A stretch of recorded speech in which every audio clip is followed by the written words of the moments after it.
Bismillahirrahmanirrahim. Alhamdulillahirabbil alamin wassalatu wassalamu ala asyrafil anbiya'i wal mursalin wa ala alihi wa sahbihi ajmain. Terima kasih tuan pengerusi majlis, para panel yang saya rahmati lagi kasih kerana Allah Subhanahu wa taala, pengerusi Lembaga Pengarah Pusat Pendidikan Al-Amin Tuan Haji Syahrul Mak Syarif, guru-guru saya yang masih ada lagi di sini yang saya tidak lupakan wajah mereka hingga akhir hayat, sahabat-sahabat, tuan-tuan, puan-puan, ibu-ibu, bapa-bapa yang dirahmati Allah. Jadi alhamdulillah pada hari ini kita bertemu dalam program Carnival sempena 25 tahun Al-Amin, dan kita sangat bersyukur kepada Allah SWT kerana sehingga 25 tahun Pusat Pendidikan Islam yang telah dibina ini masih lagi kekal utuh untuk membina generasi Muslim dan islahkan masyarakat, insya-Allah.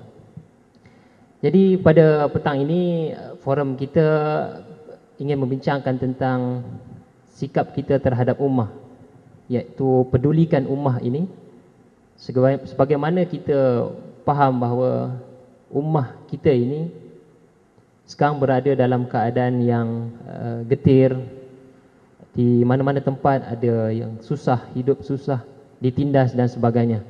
Jadi pada hari ini pihak penganjur membawakan beberapa orang tokoh, khususnya dalam JIM dan juga Ikram yang terlibat secara langsung dengan Pusat Pendidikan Al-Amin, untuk berkongsi pengalaman-pengalaman mereka, bagaimana mereka menyantuni masalah umat yang sedang berlaku. Jadi sebagaimana yang diperkenalkan oleh tuan moderator tadi, pengurusi majlis tadi, Profesor Madya Dr. Hafizi merupakan seorang aktivis yang aktif bersama isu-isu Palestin, dan beliau juga kini banyak memberikan komen-komen ataupun kenyataan berkenaan isu Palestin di media masa. Jadi untuk pusingan yang pertama, saya memberikan anggaran 15 minit kepada seorang ahli panel. Harap dapat bercakap dalam lingkungan skop kepakaran masing-masing sahaja, sebab kita maklum isu-isu sensasi banyak berlaku di Malaysia sekarang. Jadi Profesor, 2011 ini kita melihat perkembangan perubahan sosiopolitik di dunia Arab, perubahan di Tunisia, di Mesir, Syria dan sebagainya. Jadi bagaimana doktor melihat perkembangan ini? Adakah membawa satu perubahan positif ataupun pemunduran ke atas isu Palestin sendiri? Dan bagaimana dia mempengaruhi isu Palestin di mata dunia? Jadi saya persilakan.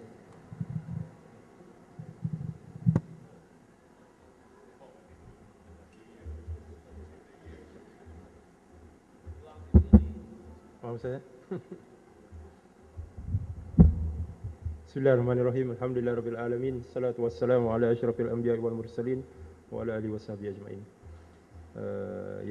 Yang berusaha, baginda kasih Ustaz Saleh Al-Hafiz, moderator yang anda yang dikasihi Urwah Syari, ahli-ahli panel yang bersama dalam majlis kita pada hari ini, IR Haji Zarul Syafuddin daripada IRM, Islamic Relief Malaysia, Country Director, dan juga Akhi Nicholas Sylvester, Muhammad Abdullah daripada Hidayah Center.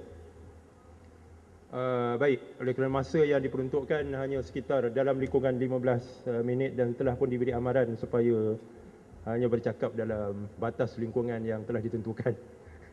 Jadi saya akan terus masuk ke dalam topik yang kita bicarakan pada hari ini, soal kepedulian ummah khususnya dalam isu Palestin.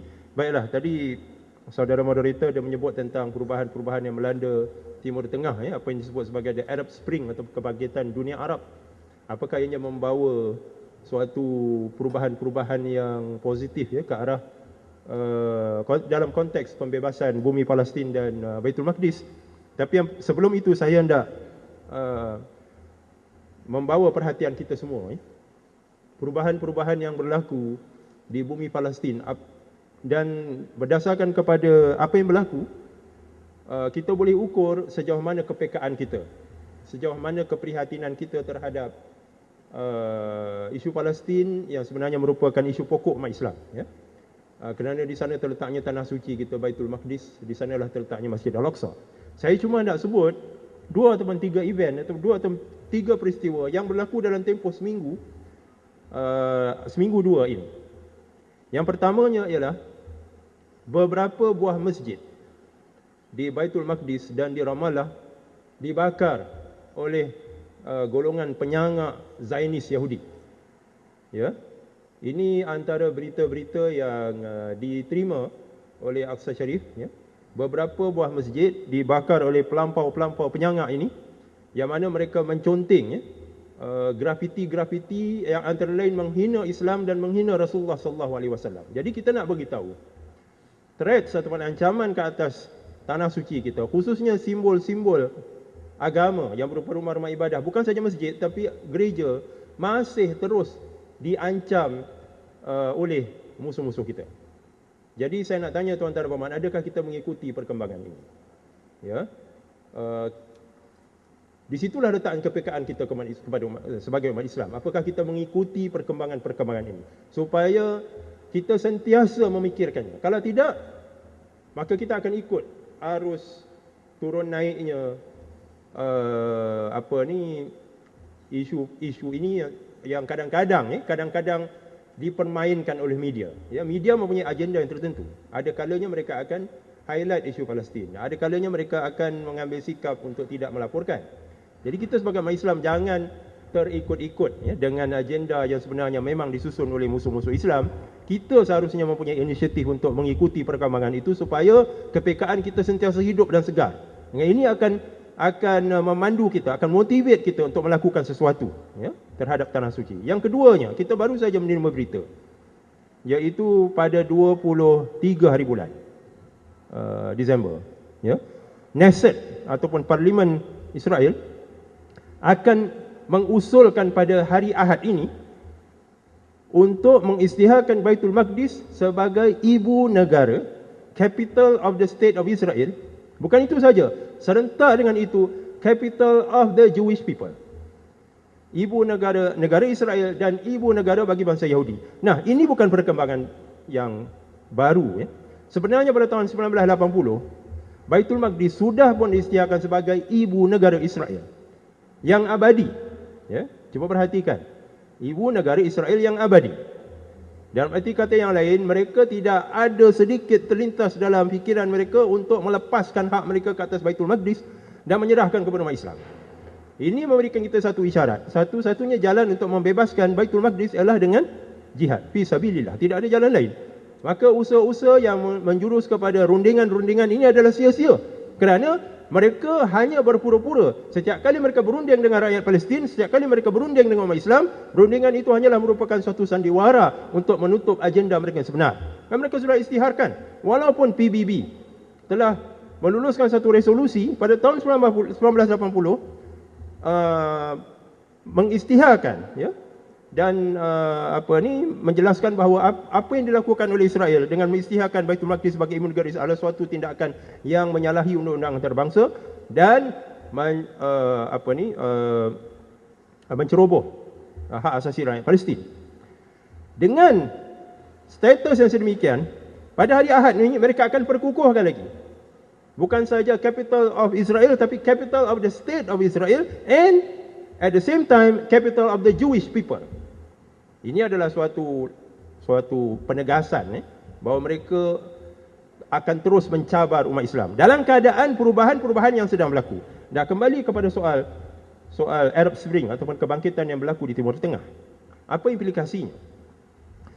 Memang, ya, dari satu segi ini adalah merupakan suatu isyarat yang jelas, ya, kepada Israel bahawa their days are numbered, ataupun hayat mereka sampai ke penghujungnya, ya. Dan kesan-kesannya boleh kita lihat dari sudut dasar-dasar yang dirangka oleh Israel.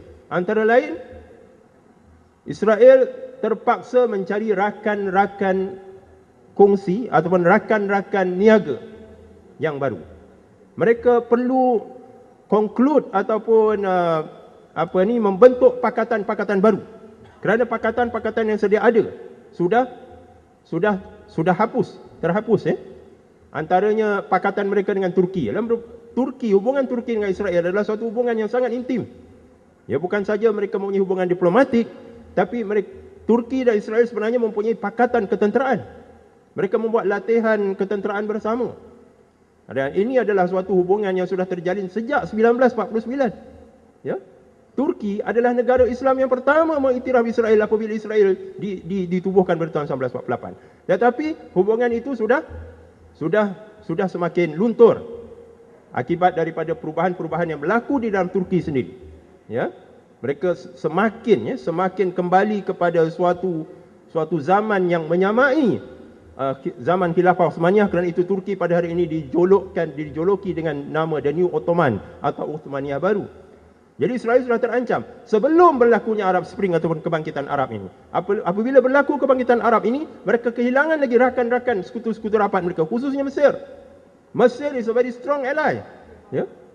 Strong ally. So, rakan yang paling setia untuk melaksanakan agenda-agenda Israel di Timur Tengah. Sekarang mereka sudah kehilangan Mesir, mereka sudah kehilangan Tunisia yang mana mempunyai hubungan rahsia dengan Israel. Mereka sudah bakal kehilangan Syria. Ini adalah suatu rejim yang sebenarnya berpura-pura mengambil sikap permusuhan dengan Israel, tapi mereka sebenarnya baru sokongkol dengan agenda Yahudi di Timur Tengah. Jadi kerana itu Israel tidak punya pilihan melainkan terpaksa mencari rakan-rakan baru. Dan kita dimaklumkan Netanyahu akan membuat siri-siri lawatan ke negara-negara Afrika yang beragama Kristian, khususnya Sudan Selatan. Sudan Selatan adalah sebuah negara yang terbaru, ya, sebuah negara yang dipecahkan daripada Republik Sudan yang merupakan sebuah negara Kristian. Jadi Netanyahu akan membina pakatan dengan Sudan Selatan, juga Ethiopia dan juga Kenya. Ini adalah negara-negara Kristian. Jadi kita melihat dekat situ Israel tidak punya banyak pilihan melainkan terpaksa membina ataupun mencari rakan-rakan baru untuk memastikan bahawa security atau keselamatan mereka terjamin. Inilah perkembangan-perkembangan yang berlaku. Yang pertama saya nak beritahu berdasarkan kepada apa yang diberitakan kepada kita tentang ancaman kepada masjid dibakar, ya, Islam terus dihina, kemudian pengisytiharan Baitul Maqdis sebagai ibu negara bangsa Yahudi. Ini adalah merupakan ancaman yang tidak pernah surut sejak daripada dulu, tetapi ini memberikan harapan kepada kita dengan perubahan-perubahan yang berlaku bukan saja di Timur Tengah tetapi di seluruh dunia. Ini adalah satu isyarat yang jelas, ya, bahawa perubahan akan berlaku. Lambat laun perubahan akan berlaku. Isunya, apakah kita membiarkan saja perubahan ini berlaku tanpa kita kesedari ataupun kita mengambil bahagian di dalam proses perubahan ini. Ini yang kita hendak dan kita yakin, ya, institusi pendidikan seperti Al-Amin adalah suatu medan, ya, untuk membina dan memperkukuhkan kepekaan terhadap isu ini melalui pendidikan, sistem pendidikan kita, melalui anak-anak yang dilahirkan daripada sistem pendidikan ini. Dan memang Al-Amin, ya, sistem rangkaian pendidikan Al-Amin mempunyai satu track record yang cukup cemerlang, sama ada di sudut sokongan kepada kempen-kempen Palestin yang kita adakan dari masa ke semasa. Ya, dan saya nak beritahu juga di sini, kalau masih ada masa lagi, ada 2 minit lagi, 2 minit setengah kan, lebih kurang, ya. Perubahan yang dicetuskan di Timur Barat itu adalah perubahan yang sebenarnya disokong oleh satu kelompok pemuda. Saya baru baca dalam Newsweek, ya. Mereka membuat suatu rumusan, kebangkitan yang berlaku di dunia Arab sebenarnya adalah dicetus oleh golongan muda. Dan berdasarkan kepada perangkaan statistik, 50% daripada rakyat Mesir berumur 25 tahun ke bawah. 50%. 50% daripada rakyat Syria berumur 22 tahun ke bawah. Dan 50% daripada penduduk Yaman berumur 18 tahun ke bawah. Sebab itu perubahan berlaku. Dan saya tak pasti, kita kena rujuk juga tentang perangkaan atau statistiknya, demografi di Malaysia ni. Berapa peratuskah komposisi orang muda di Malaysia ni? Berapa peratus agaknya saudara moderator? Agak-agaklah 40%. Yang kalau berumur 25 tahun ke bawah. 40 tahun ke bawah tak mau, kita nak 25 tahun ke bawah. Ya? Sebab 40 tahun ni pun dah selesa dah. Betul tak, Pak? Dah selesa dah kan? Ha. Jadi ini adalah sesuatu yang sepatutnya menjadi bahan renungan kita. Cuma masalahnya dekat sini, ke manakah orang-orang muda ini, tenaga mereka ke manakah disalurkan? Kecenderungan mereka ke mana disalurkan? Energi mereka ke mana disalurkan? Cabaran yang paling besar yang kita hadapi dekat Malaysia ini adalah sogokkan berupa hiburan, perkara-perkara yang melalaikan. Jadi tenaga-tenaga yang berharga ini terbazir begitu saja. Kalau boleh, melalui sistem pendidikan kita ni, kita membangunkan satu generasi orang muda yang tenaga mereka, pemikiran mereka, kepekaan mereka disalurkan kepada perkara-perkara yang akan mendatangkan manfaat kepada ummah ini. Yang akan membawa perubahan yang fundamental, perubahan-perubahan yang akan merombak sistem ini kepada satu sistem yang mendekati pelaksanaan syariat Allah Subhanahu Wa Taala. Kita sudah tentu tak mau ketinggalan. Kita tidak mau ketinggalan ketika dunia berubah ke arah suatu yang lebih positif. Perubahan-perubahan yang menjurus kepada ubudiyah. Kita masih tertinggal, kita masih lagi dalam zon keselesaan kita. Terus dipermainkan dan diperbodohkan. Saya kena berhenti dekat sini sebab saya diminta untuk tidak keluar daripada lingkungan batasan program kita pada petang ini. Perlu dikekang, perlu dikekang. Jadi dengan itu saya serahkan kembali majlis ini kepada moderator dan kepada rakan-rakan ahli panel kita untuk terus memacu kepekaan umat ini di seluruh dunia. Wallahu a'lam bisawab. Billahi taufik wa hidayah. Assalamualaikum warahmatullahi wabarakatuh. Waalaikumsalam warahmatullahi wabarakatuh. Pertama, ucap terima kasih kepada Dr. Hafizi di atas kupasan tadi. Dan satu poin yang ingin saya highlightkan di sini adalah hasrat Dr. Hafizi sendiri ada supaya Pusat Pendidikan Al-Amin ini dapat melahirkan anak muda, generasi muda yang mampu untuk memimpin perubahan. Jadi kita pergi seterusnya kepada Tuan Haji Zairul. Jadi Tuan Haji Zairul ni mempunyai pengalaman aktivisme yang luas dalam kerja-kerja bantuan kemanusiaan dan juga membantu golongan yang susah, tak kira di tanah air maupun di luar negara. Jadi untuk permulaan ni mungkin para hadirin ingin tahu, mungkin Tuan Haji boleh berkongsi pengalaman sepanjang hampir 30 tahun bersama pelbagai NGO dan juga pertubuhan amal, dan juga bagaimana Tuan Haji merasakan pihak-pihak yang membantu manusia dalam kerja-kerja kemanusiaan, bagaimana motivasi mereka, bagaimana mereka boleh termotivasi, apakah yang mendorong mereka untuk terus menerus membantu walaupun di pihak mereka sendiri mempunyai pelbagai kekangan dari segi tenaga, masa, wang dan sebagainya. Jadi saya persilakanlah Tuan Haji Zairul untuk membentangkan pengalaman beliau. Silakan.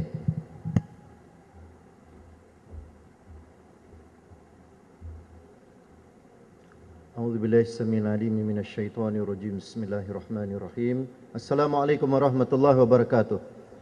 Alhamdulillahirabbil alamin wassalatu wassalamu ala asyrafil anbiya'i wal mursalin wa ala alihi wasahbihi ajmain. Yang saya muliakan saudara moderator, ahli panelis, rakan-rakan hadirin hadirat yang dirahmati Allah Subhanahu Wa Taala. Pertamanya saya mengucapkan tahniah kepada pihak LPAAB sekarang LPAAB. Kalau dulu LPPAA lah, zaman-zaman saya dulu, Tuan Haji Shahrom, Dr. Salwani dan yang sewaktu dengannya. Kerana penganjuran Karnival Al-Amin 25 tahun. Okey. Dan saya memanjatkan kesyukuran kepada Allah Subhanahu Wa Taala kerana dapat kembali mengembalikan nostalgia datang ke sekolah ini selaku mantan pengurusi PIBG sekolah menengah yang pertama. Saya ingat tu Dr. Sam yang bersama dengan kami buat dan sebagainya. Tapi sebelum daripada tu bersama dengan Tuan Haji Budiman, IR Budiman, tolong datang Qiyamul Lail dan bersih-bersihkan semak di sini. Itu nostalgia yang paling kiranya yang sangat mendalam maknanya. Dan apatah lagi 4 orang daripada anak saya, seorang tu dah siap bawa anak dia berumur 3 bulan pula lagi. Kan datang duduk dengar sekali hari ni, yang menangis kuat sikit tadi tu. Jadi bersama dengan menantu, inilah produk-produk yang telah dilahirkan di sini. Alhamdulillah, saya mengucapkan terima kasih jazakumullah khairan katsira kepada muallim-muallimat, guru-guru, para pendidik para pengurus warga Al-Amin yang telah akhirnya dapat mengeluarkan orang-orang yang sebegini, ya. Jadi mudah-mudahan saham itu berterusan. Ini juga sebahagian daripada aspek kemanusiaan sebenarnya, Tuan Moderator. Baik, sekali lagi soalan itu tiba-tiba keluar cepu emas dan cepu belian. 15 minit dah tinggal 14 minit pengalaman, motivasi dan sebagainya. Baik. Secara ringkas macam inilah, sesiapa yang membeli majalah I, mereka minta saya menjadi salah seorang kolumnis tetap di sana. Jadi kalau mungkin follow apa yang saya telah tulis tu, mungkin boleh baca lagi apa yang mungkin saya tak sempat kongsi di dalam forum ini. Baik, sebenarnya terlibat di dalam NGO ini bukan perkara baru bagi kebanyakan daripada kita. Saya rasa sahabat-sahabat panelis saya pun sudah biasa ke Aceh dan yang sewaktu dengannya. Dan keterlibatan dalam NGO dan kemanusiaan ini telah mula berada di dalam darah daging saya sejak 25 tahun yang lalu. Ya, 25-26 tahun. Dan of course aspek dia pun dalam bentuk pelbagai. Dan akhirnya keputusan yang besar saya buat pada tahun 2009 yang memberikan kejutan yang agak besar kepada rakan-rakan di Petronas pada ketika itu, termasuk bos-bos saya. Kenapa tiba-tiba nak berhenti? Daripada, maklumlah sebut nama ni, logo yang bulat tu kan, yang pada satu ketika bulan tu warna putih, tapi kami terpaksa spend banyak oleh kerana kecelaruan orang yang tak berapa faham tentang industri minyak ni. Jadi terpaksa spend banyak menghabiskan duit rakyat, tukar pula logo putih tu pada logo hijau. Tapi lebih kurang sama jugalah kan. Tapi apa pun itulah maknanya antara yang dapat kita ni. Maka mereka bertanya, kenapa tempat yang sangat stabil Petronas tu? Kan? Tiba-tiba nak masuk sepenuh masa, you tender your resignation, 3 months notice. Saya minta dengan Tan Sri Hassan kurangkan jadi 1 bulan, dapat pula. Kemudian keluar pula desas-desus, oh kamu mengikut Tan Sri Hassan ke? Saya kata tak, saya pergi dulu. Dan saya sempat ke KLCC tu, say bye-bye tu, terima kasih kepada Tan Sri Hassan lah. Kemudiannya kan, dia keluar kemudian sikit, saya keluar dulu kan. Jadi mencerita tentang kemanusiaan ni, beginilah ya. Kita semua sebagai orang Islam dan saya sebagai warga Al-Amin, walaupun sekarang ni dengan Al-Amin Bangi, tak ada hal juga kan, Muslim juga kan, ya. Maknanya kita punya kompas kehidupan kita itu memang dari awal lagi telah kita tentukan bersama. Wama khalaqtul jinna wal ins illa liya'budun. Ya? Ya ayyuhallazina amanu inni rasulullahi ilaikum. Ini yang Rasul sallallahu alaihi wasallam beritahu, wahai manusia, bahawa aku ini adalah rasul kepada seluruh manusia. Rahmatan lil alamin itu, kecantikan Islam itu adalah kepada Islam ke, bukan Islam ke, hampa biru ke, kuning ke, hijau ke, merah ke, Jawa ke, tidak Jawa ke. Tetapi rahmatan lil alamin itu mendasari lebih jauh daripada agama dan bangsa itu sendiri. Itu yang saya fahamlah. Saya pun bukanlah pandai sangat, tetapi apa yang saya faham, yang saya lalui di dalam pentarbiahan saya, yang diajar oleh nakib-nakib saya, guru-guru saya, yang saya belajar juga daripada parent-parent Al-Amin, daripada asatizah Ustaz Saleh sendiri. Berapa kali saya dengar ceramah dia kan, Ustaz Muhaimin dan mereka-mereka yang sewaktu dengannya. Maka inilah yang saya ambil dan saya cuba gabung jalinkan sebagai seorang yang berpendidikan, latar belakang saya kejuruteraan. Jadi sebagai seorang engineer ni, apa yang dilatih kepada kita ialah dapat ilmu itu, you amalkan. Dapat ilmu itu, you ambil konsep itu, you cuba permudahkan dan kemudian permudahkan dia untuk manfaat manusia. Jadi formula saya mudahlah. Itu saja. Jadi sebenarnya tak ada apa rahsia lah. Lebih kurang motivasi dia balik kepada tarbiyah kita, balik kepada hala tuju kita, balik kepada benda asas. It's back to basic. Kan?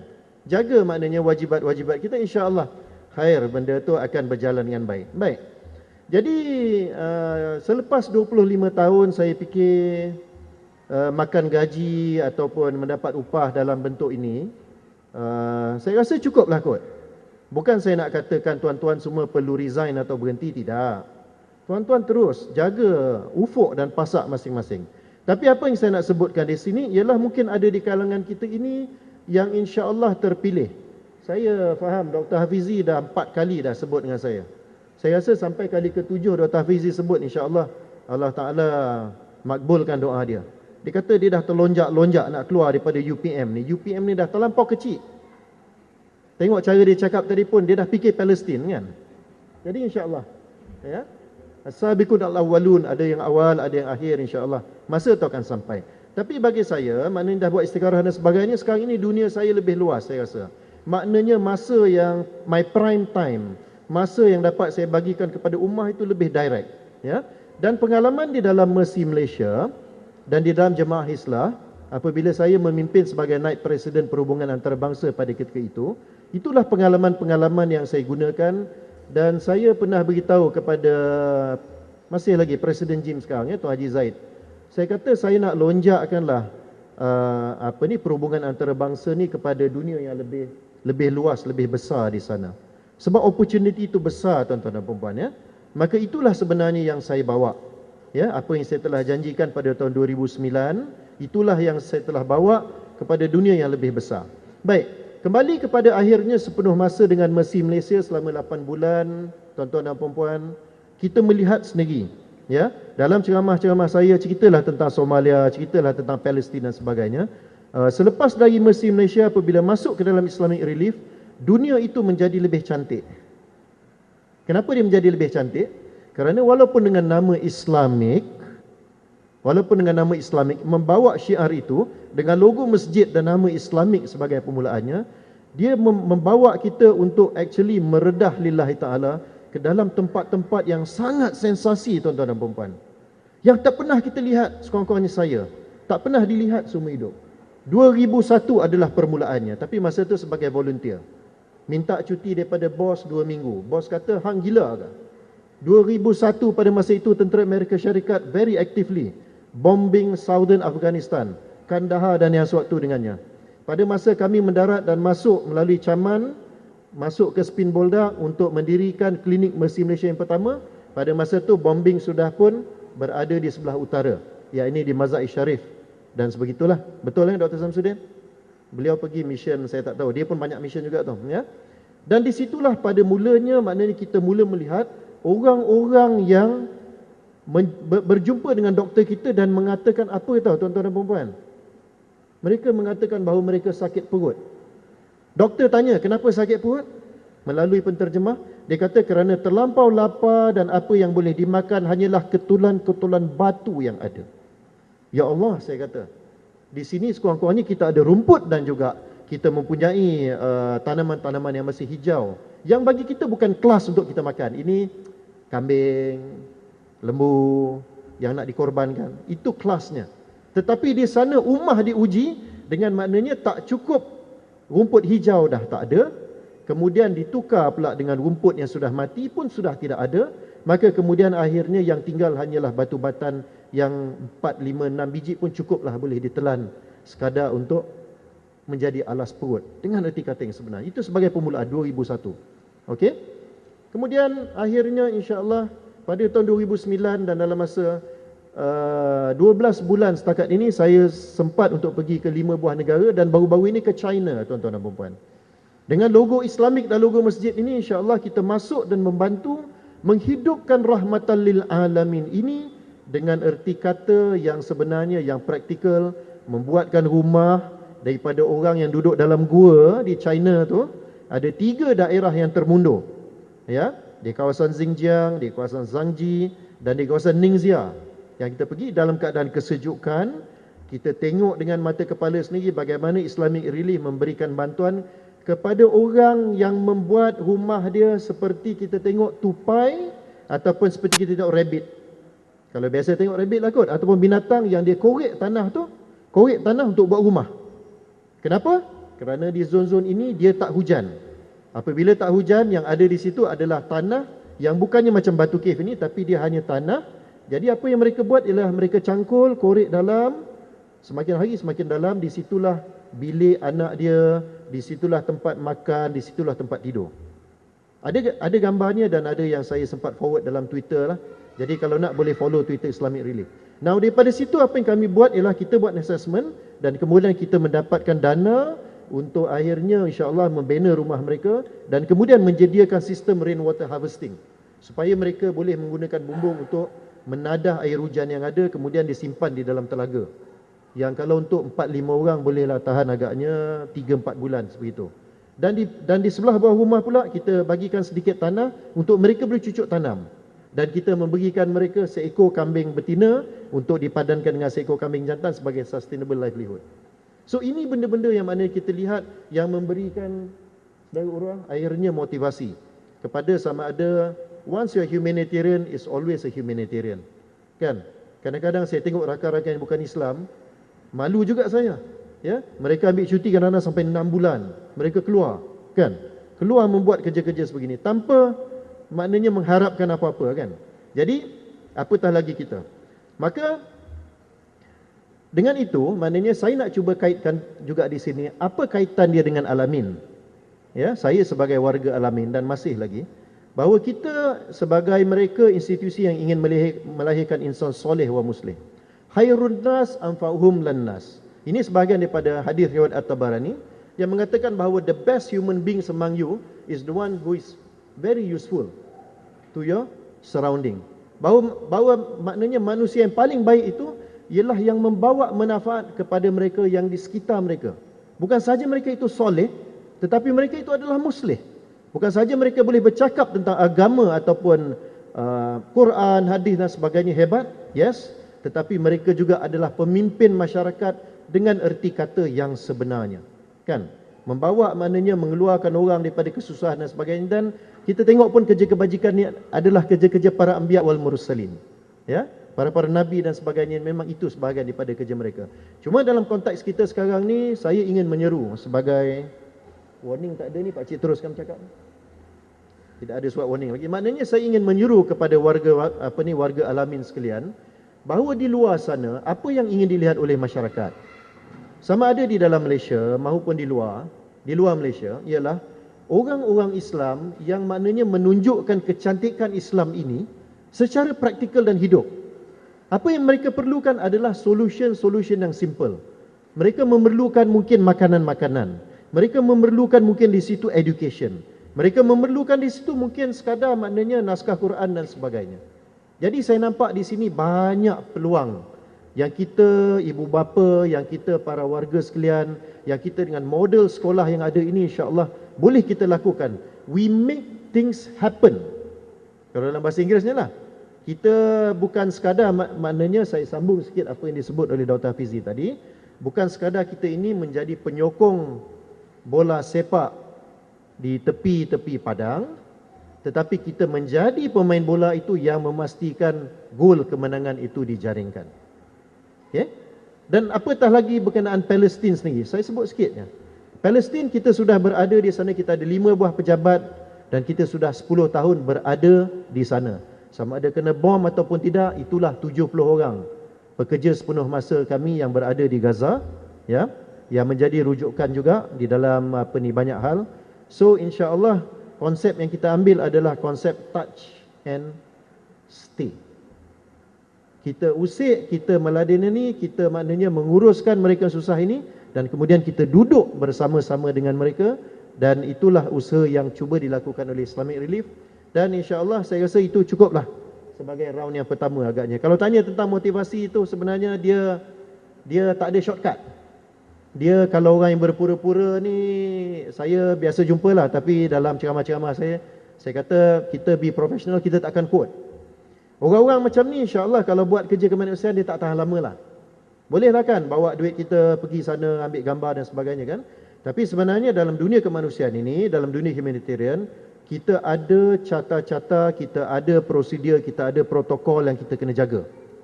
Dan salah satu sebab kenapa Islamic Relief ini nama mereka terpahat di 40 buah negara dalam masa 27 tahun, hatta kita mempunyai suara yang tetap di bangsa-bangsa bersatu adalah kerana insya-Allah dan alhamdulillah track record yang telah kita tunjukkan. Macam mana kita pantau projek, macam mana kita jaga, di mana kita bawa duit itu, logo tu macam mana patut dibuat, macam mana patut ditunjuk dan sebagainya. Sebab itulah baru-baru ni apabila pihak bernama memanggil saya dan juga TV Hijrah dan beberapa tempat lagi apabila almarhum Noran Faizul ditembak di Mogadishu.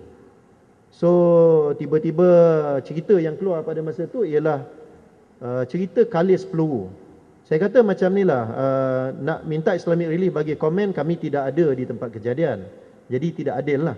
Tapi apa yang saya bawa kepada rakan-rakan di Bernama ialah saya bawa satu fail dan saya kata ini adalah prosedur kita. This is our SOP when dealing in violent condition. Ada lebih kurang 200 muka surat. Jadi kalau setakat cerita kalis peluru itu sebenarnya salah satu daripada banyak benda yang sepatutnya kita buat sebelum itu. Ya, adakah kita sudah bagi training? Adakah maknanya mereka sudah mengikut protokol? Adakah dia tahu apa security level mana yang patut pergi? Jadi banyak soalan-soalan lain. Ya. Jadi ringkas cerita beginilah, maknanya insya-Allah motivasi itu dia datang dari dalam, kita kan ada passion untuk buat benda-benda sebegini sebab dia mempunyai risiko. Ya, bila kita buat kerja macam ni, tuan-tuan dan puan-puan, kita pergi tempat yang glamour dengan erti kata risiko penyakit, tak cukup makan, tak cukup tidur, tempat yang ada penyakit, yang tak ada air. Tetapi percayalah, benda-benda inilah yang insya-Allah akan memberikan kekuatan kepada anda untuk insya-Allah turun di jalanan di dalam pelbagai bentuk. Jadi saya rasa saya berhenti di situ dulu insya-Allah. Mudah-mudahan adalah sedikit manfaat daripada perkongsian round pertama. Wabillahi taufik wal hidayah. Assalamualaikum warahmatullahi wabarakatuh. Waalaikumsalam. Jazakallah kepada Tuan Haji Zairul di atas ulasan beliau tadi. Seterusnya kita pergi kepada Tuan Haji Nicholas Sylvester. Mungkin Tuan Haji boleh berkongsi kepada kita semua pengalaman Tuan Haji yang aktif dalam aktiviti-aktiviti untuk menyantuni golongan yang baru memeluk Islam, iaitu melalui Hidayah Center. Dan selain itu ingin saya menambah sedikit, setelah 10 tahun tragedi September 11 911 tu, bagaimana perkembangan agama Islam ataupun penerimaan Islam di barat itu sendiri. Jadi silakan.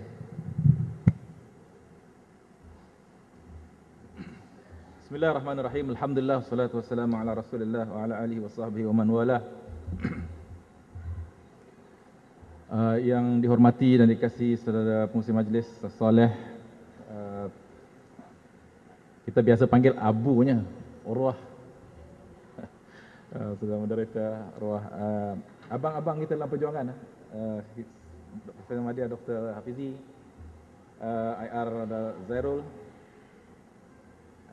Saya ingat tahun 2000 kita mula bersama dalam masa itu jawatan kuasa pusat JIM. Saya masih lagi mengagumi sampai sekarang kedua-dua tokoh kita ini, masih belajar daripada mereka. Nak cerita pengalaman ni almat kerdil lah, nak cerita pengalaman.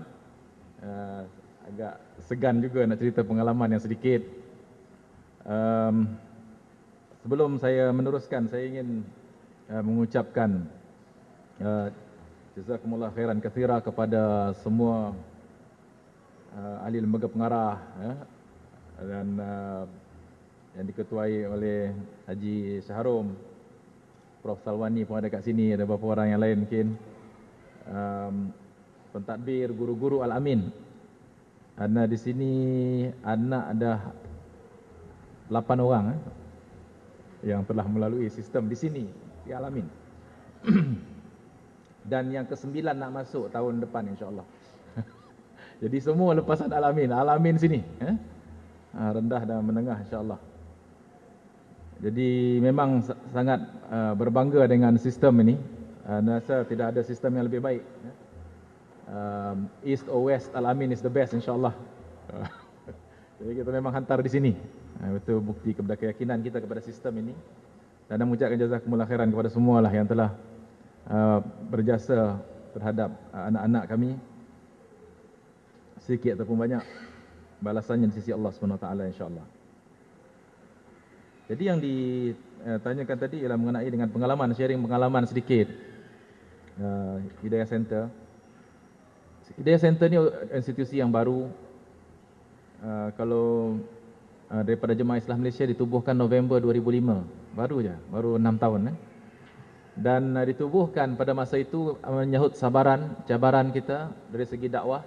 Bila kita berdakwah kepada non-Muslim, kita dapati bahawa di antara sebabnya dia kurang berkesan dakwah pada non-Muslim ini Bukan tidak ada orang masuk Islam, ramai orang masuk Islam. Kalau tuan-tuan dan puan-puan boleh mengkaji daripada jabatan-jabatan agama di Selangor khususnya, 1000 lebih setiap tahun orang memeluk agama Islam. Kalau kita pergi ke negeri Selangor lah yang paling banyak, negeri lain beratus, tapi Selangor sampai 1000 lebih. Kalau kita mengajar kelas saudara baru itu, yang baru memeluk agama Islam, tak boleh dapat sijil memeluk agama Islam kecuali melalui kelas itu, dijeram setiap bulan dalam 100 lebih orang sebulan. Jadi diadakan mungkin dalam 10 bulan setahun, jadi memang 1000 lebih lah. Tapi kebanyakan yang memeluk agama Islam ini ialah kerana berkahwin. Itu kita boleh kira 70, 80, kadang 90% sebab nak kahwin, bukan sebab yakin dengan Islam. Dan di antara mereka yang memeluk agama Islam ini pula, ramai kita dapati yang kembali murtad.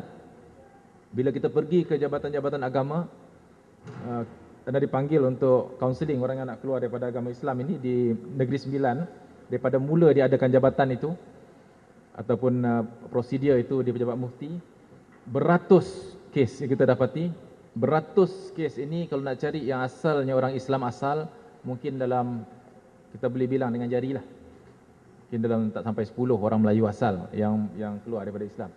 Majoritinya adalah saudara-saudara baru. Jadi kita kata something is not right. Ada benda yang tidak berlaku, tidak betul di sini. Apa sebenarnya masalah mereka? Dan bila kita buat kajian, kita dapati bahawa orang-orang yang kita jumpa, mereka yang keluar daripada agama Islam ini, saudara-saudara baru ini, sebabnya adalah kerana mereka tidak disantuni, mereka tidak di follow up selepas mereka memeluk agama Islam, mereka dibiarkan. Jadi kita mengatakan kalau kita mahu menyumbang kepada dakwah pada non-Muslim, tidak boleh tidak kita mesti melakukan suatu, melihat kepada saudara-saudara baru ini bagaimana supaya mereka boleh di follow up, mereka boleh dijaga kebajikan mereka, diberi pendidikan Islam yang sempurna dan sebagainya.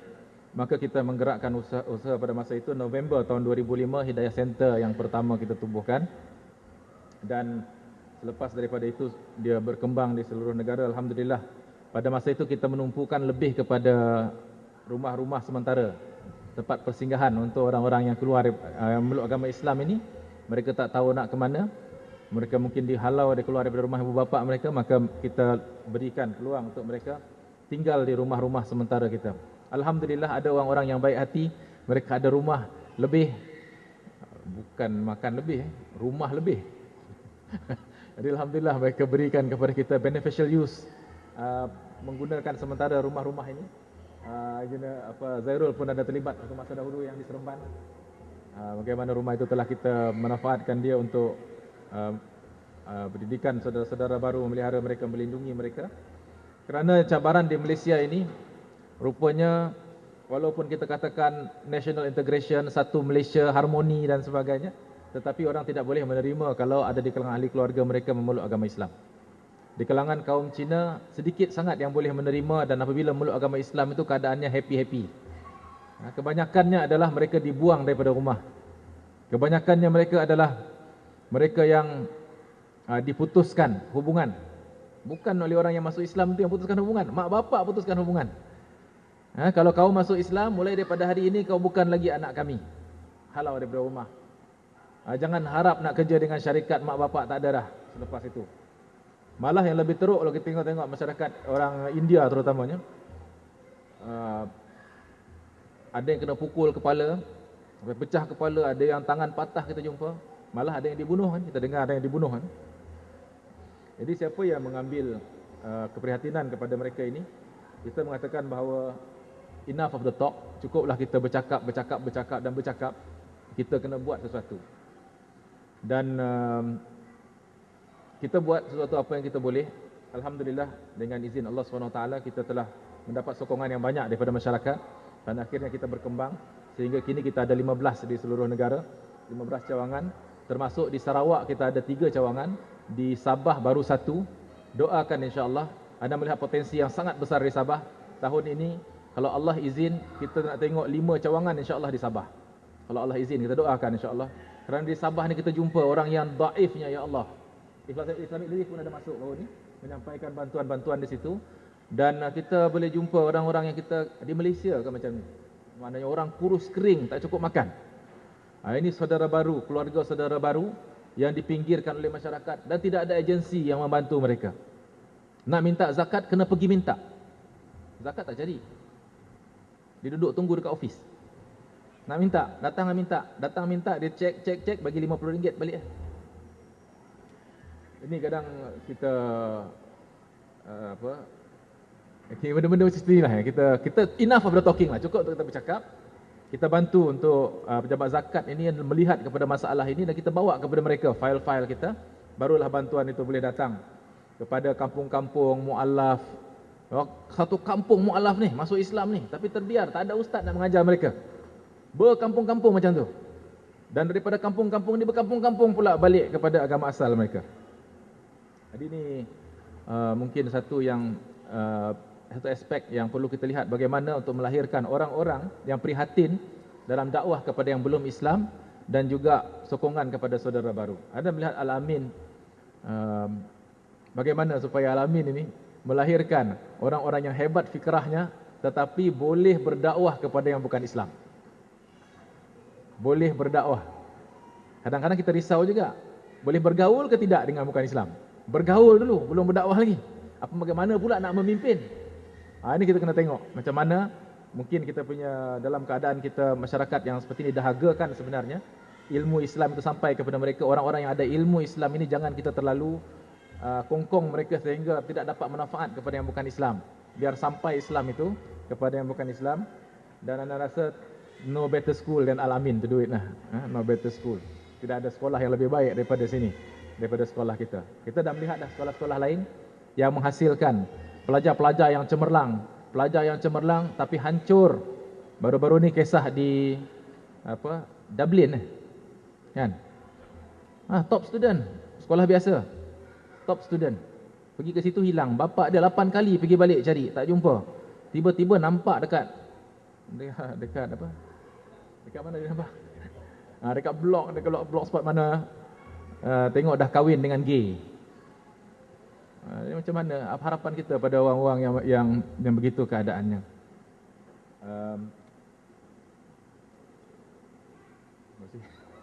Tengok pengurusi ada tanya satu soalan tadi pasal di Amerika, bagaimana penerimaan orang terhadap Islam. Kalau satu masa dahulu mereka fobia terhadap Islam kerana ditakut-takutkan, dimomok-momokkan oleh kerajaan mereka sendiri bahawa Islam itu adalah pengganas yang menyebabkan letupan World Trade Center dan sebagainya itu adalah orang Islam, Osama bin Laden dan sebagainya.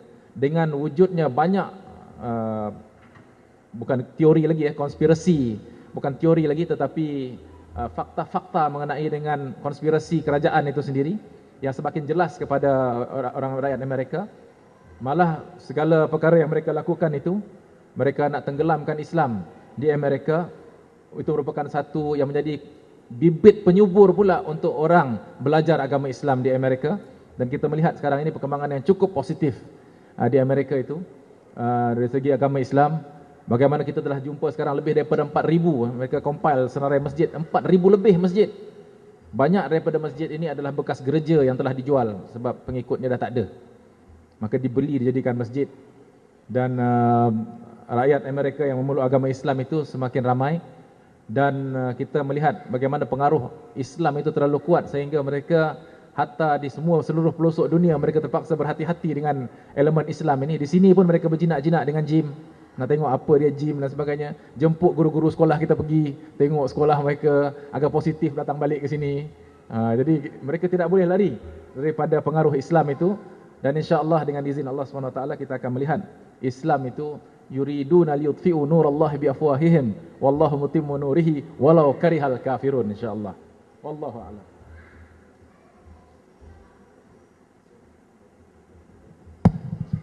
Jazakallah kepada Tuan Haji kerana membuka mata kita tentang realiti dakwah kepada golongan yang baru memeluk Islam dan juga cabaran kepada kita sebagai Muslim yang telah lama memeluk Islam, apakah peranan kita. Jadi kita masuk ke pusingan yang kedua sebelum saya buka kepada soalan daripada hadirin, iaitu kita nak moving forward. Bagaimanakah Dr. Fizi? Adakah ada harapan bagi isu Palestin ini untuk diselesaikan melalui pelan-pelan damai yang dipelopori oleh Amerika Syarikat, PBB, hatta sekalipun daripada kerajaan Fatah, kan? Sebagaimana kita tahu, usaha kerajaan Fatah ini sekarang adalah untuk mendapat pengiktirafan Palestin di PBB. Jadi bagaimana pandangan doktor tentang harapan ini?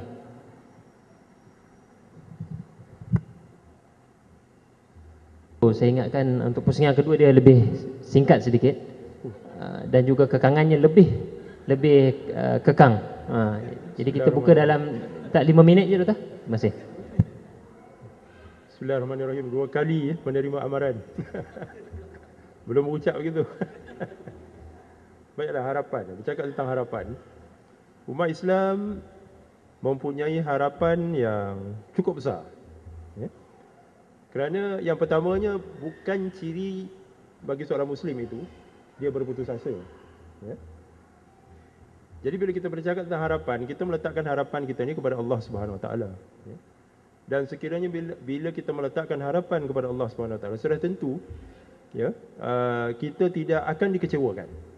Pasti, ya, tidak ada soal jawab lagi. Kita akan menang. Ya? Oleh kerana inilah yang menyebabkan sahabat-sahabat kita terus sabat, ya? Terus istiqamah dalam perjalanan, kerana mereka mempunyai harapan penuh. Mereka meletakkan harapan penuh ini kepada Allah Subhanahu Wa Taala. Allah Taala tidak akan mengecewakan umat Islam. Dan ini menyangkut juga tentang masa depan. Ya? Kita nak melahirkan satu generasi yang yakin dengan masa depan Islam. The future is for Islam. Tadi saudara Muhammad Abdullah menceritakan tentang betapa the fastest growing religion in the West is Islam. Ya? Itu adalah suatu kenyataan yang tak boleh disangkal oleh siapa-siapa pun. Ya? Bahkan kalau kita baling batu lah, ya? Kita baling batu dekat kota Paris tu, kemungkinan untuk kena kepada seorang Muslim memang cukup besar. Ya? Kalau orang lain kata ouch, kemungkinan kita akan mendengar Allahu Akbar.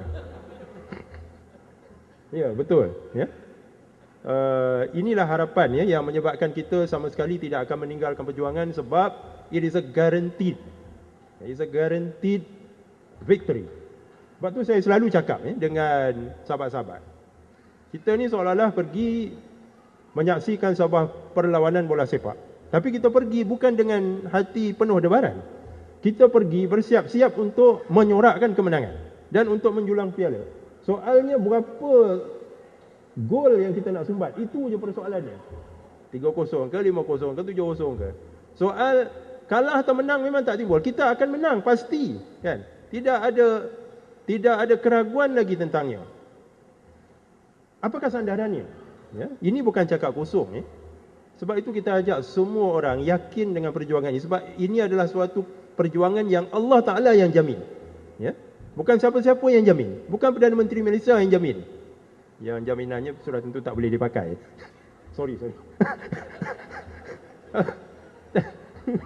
Lajak juga, minta maaf. Ini jaminan ni datang daripada Allah Subhanahu Wa Taala. Dan sebab itulah, tuan-tuan dan puan-puan, Al-Imam Al-Banna mengatakan bahawa kemenangan Islam ini adalah lebih pasti daripada terbitnya matahari pada esok harinya. Ya. Dan kita tahu insya-Allah kalau tak kiamat, matahari akan terbit esok. Jadi kemenangan Islam itu lebih pasti lagi. Apa lagi yang menyebabkan kita teragak-agak untuk terus berjuang? Ya. Dan kerana itulah, dalam konteks perjuangan Palestin, Dr. Yusof Qaradawi mengatakan, umat ini sakit. Kalaulah umat Islam itu digambarkan sebagai batang tubuh seorang manusia, maka batang tubuh ini penuh dengan penyakit daripada hujung rambut sampai hujung kaki. Segala jenis penyakit ada pada batang tubuh umat ini. Tetapi sebagaimana penyakit tadi akan sembuh dengan diberikan preskripsi atau ubat-ubatan yang sesuai, begitu jugalah, ya, batang tubuh tadi akan sembuh, begitu jugalah umat ini akan sembuh.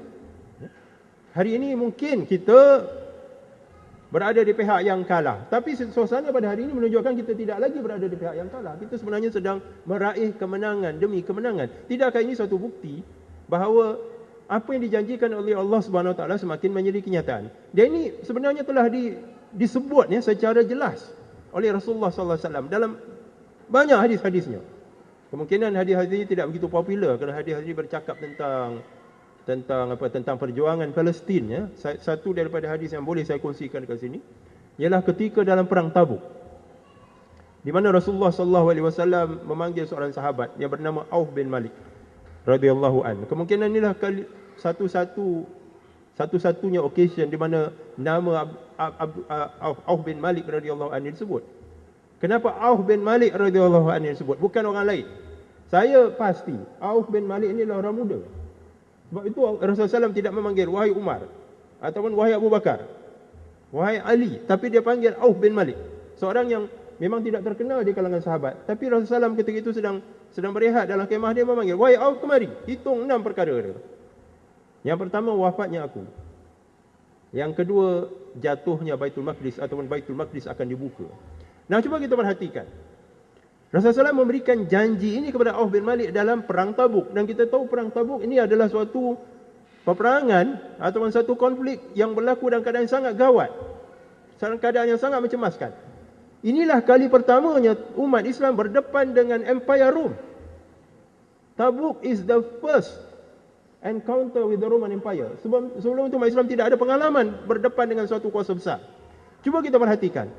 Rasulullah memberikan janji ini dalam keadaan yang genting dan cemas. Ya? Nampaknya setiap kali berita gembira disampaikan Rasulullah, dia disampaikan dalam keadaan yang cemas dan gawat. Satu lagi ketika perang Khandaq.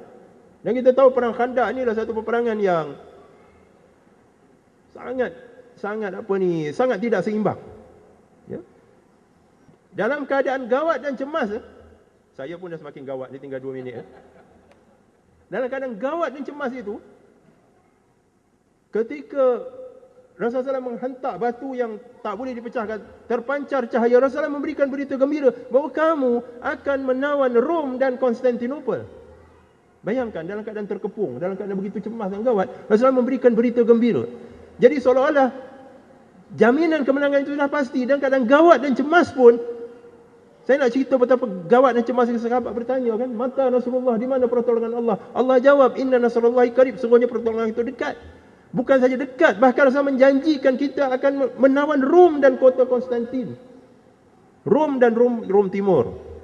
Jadi, ikhwan dan akhwat, tuan-tuan dan puan-puan sekalian, bila bercakap tentang masa depan perjuangan Palestin, ianya adalah suatu yang telah dijamin, yang mana dengannya tidak ada sebab untuk kita merasa ragu-ragu atau teragak-agak untuk mewakafkan hidup kita. Sebab itu saya yakin, ya, sahabat-sahabat kita, Haji Zairul, Akhi Muhammad Abdullah, kenapa mereka ini terus bersemangat? Mereka tidak pernah luntur. Saya melihat mereka, saya kadang-kadang hairan di mana mereka dapat kekuatan ini.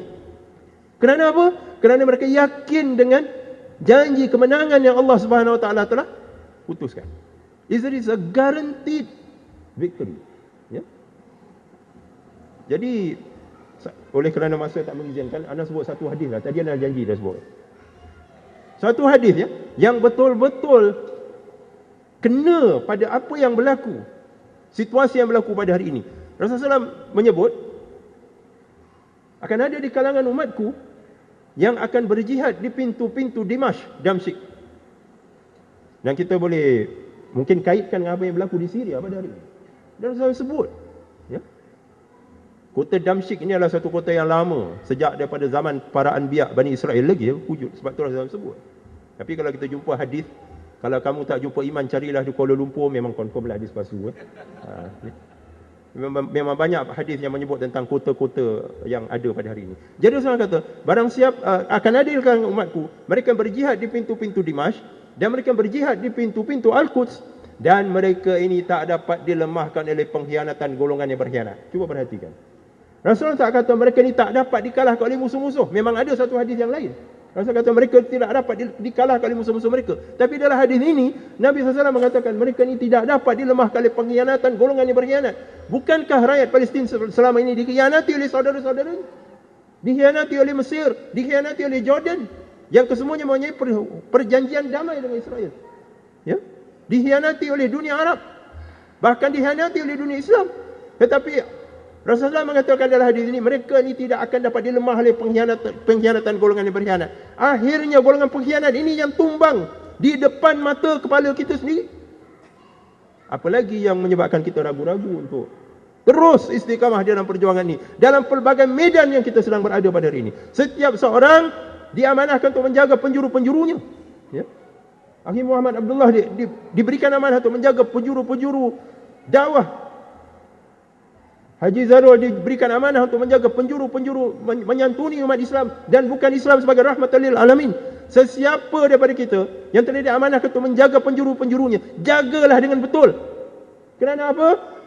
Kerana kemenangan sudah dijamin oleh Allah Subhanahu Wa Taala, dan jangan sampai kita yang diamanahkan untuk menjadi penjuru ini, musuh masuk oleh penjuru kita dan melambatkan proses kemenangan itu. Kemenangan pasti, soalnya dekat ataupun lambat, dan jangan jadi golongan yang akan melambatkan proses menuju kemenangan ini. Takbir. Wah. Ini dah jadi ceramah. Ceramah dekat mana pula ni? Padahal ni forumnya. Wallahu a'lam bissawab. Masya-Allah, semangat ya kita mendengar betapa yakinnya beliau terhadap dan keyakinan yang seharusnya ada pada kita semua terhadap perjuangan Islam melalui penjuru-penjuru yang. Jadi seterusnya untuk Haji Zairul, bagaimana untuk kita menjadikan institusi-institusi pendidikan sejak daripada peringkat rendah, menengah sehingga tinggi untuk menyuburkan sikap untuk membantu memberi kerja-kerja kemanusiaan, kan? Sebagaimana di Malaysia pun kita tidak kurang daripada bencana-bencana yang mungkin lebih ringan, tapi adakah ia mampu untuk menjadi sebagai training ground kepada anak-anak muda kita yang mahukan menyumbang pada bidang ini? Silakan.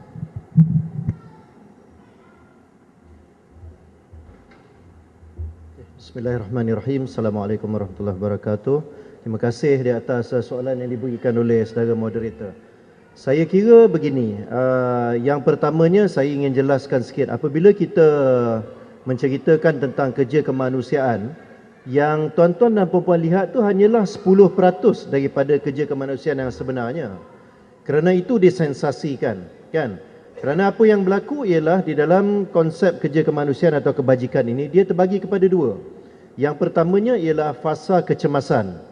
Kita panggil itu fasa emergency. Saya biasa kalau saya buat perkongsian ni sebab orang Malaysia, mungkin kalau cerita tsunami, tak semua orang yang pernah tengok tsunami, kan? Kalau cerita gempa, mungkin tak semua orang yang pernah kena gempa. Kena goyang sikit pun dah belum apa-apa lagi, mungkin tak ada apa, kan? Jadi saya kaitkan dengan banjir. Jadi kalau anda perhatikan dalam keadaan banjir yang sedang naik, maka itu kita kira fasa kecemasan. Kerana mangsa-mangsa itu ataupun kita panggil penerima manfaat, beneficiaries itu terpaksa kita pindahkan, dan mereka tidak ada apa bantuan ataupun tidak ada keupayaan untuk meneruskan kehidupan mereka. Jadi dalam fasa pertama ini kita panggil kecemasan. Yang dilihat dalam kaca TV adalah apabila Gaza kena bom, apabila berlaku konflik, apabila berlaku gempa, apabila berlaku banjir di Pakistan dan sebagainya. Those are all during emergency. Okay? Kecemasan. Fasa kecemasan ini hanyalah 20% daripada peluang kerja kemanusiaan ataupun kerja kebajikan. Now, yang biasanya dilupakan ialah fasa yang kedua ataupun tahap yang kedua, iaitu tahap pembangunan berterusan. A social sustainable development.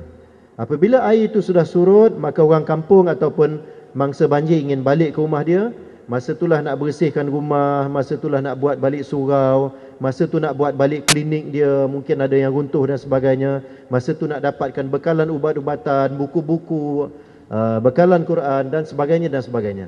Now perkara ini biasanya dilupakan, dan perkara ini saya banyak mengingatkan kepada rakan-rakan media. Dan mereka pun maknanya, yalah dia kata sebab ini bukan level kami hanyalah editor dan sebagainya kan. Jadi tapi saya kata perkara ini perlu kita dedahkan kepada masyarakat, ya.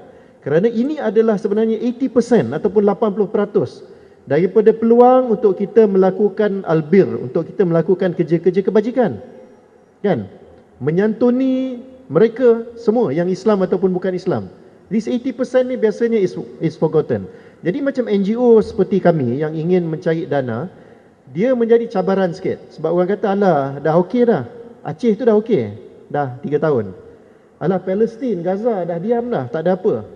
Sebenarnya sebagaimana kalau baca perutusan pengurusi Aqsa Sharif dan daripada pekerja-pekerja kami berita dari dalam sendiri, memang masih dijajah, masih dikongkong, masih dikepung dan sebagainya. Jadi maknanya peluang itu besar. Baik, itu dalam konteks bencana ataupun kebajikan yang saya kira warga Al-Amin kena faham. Now, bertitik tolak daripada itu, kalau di pengurusan kami contohnya di Islamic Relief Malaysia sendiri ataupun Islamic Relief UK, malahan saya nak quote sikit sebab saudara Muhammad Sylvester sebut tadi di US. Islamic Relief USA, ya, kita mempunyai pool of volunteers ataupun sukarelawan yang cukup besar. Di Malaysia, for the last 5 months, kita ada lebih kurang 600 orang sukarelawan baru. Yang mudah je. Tuan-tuan daftar online, kemudian kita panggil kursus lebih kurang 3 jam untuk memahami sedikitlah. Kenalah ada ilmu sedikit sebelum terjun ke medan kan. Malahan di antara sukarelawan tu tak sempat dapat ilmu dulu. Dia terjun, dia buat amal dulu. Lepas tu datang kursus. Ya. Yang tak pernah tahu rupanya ada ramainya anak-anak yatim yang tidak terbela di Malaysia. Jadi kami bawa. Jadi kita ni Islamic Relief ataupun mungkin NGO-NGO pilihan tuan-tuan dan puan-puan boleh menjadi jembatan untuk membuka anak-anak kita. Daripada mereka melepak tak tahu nak buat apa, daripada entah buat tak tentu arah, lara dan sebagainya, buat kerja kebajikan. Malahan dengan nama logo Islamic Relief ni kita dah masuk ke banyak pun kepada pihak universiti, sekolah-sekolah yang terpilih dan dan juga maknanya kepada NGO-NGO lain yang juga memberikan sumbangan dalam bentuk sukarelawan. Ya.